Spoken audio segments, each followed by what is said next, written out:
দিন তো গেল, সন্ধ্যা হলো, পার হলো। আচ্ছা দিদা, এখানে বিমলা হালদারের বাড়িটা কোথায়? কেন, কি হয়েছে? বিমল হালদার আমি।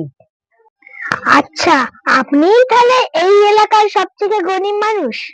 কে বলেছে আমি গরিব মানুষ? জানিস আমার বাবার কত সম্পত্তি আছে? আমার দাদু বড় চাকরি করত। কে বলেছে আমি গরিব? তার 14 পুরুষ গরিব।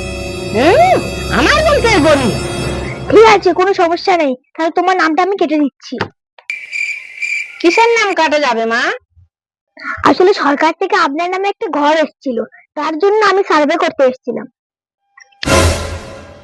আমার থাকার জায়গা নিয়ে আমি রাস্তায় ঘুরে ঘুরে বেড়াই, আমার ছেলেরা আমার দেখে না। হ্যালো। প্লিজ আমাকে ক্ষমা করে দাও, প্লিজ।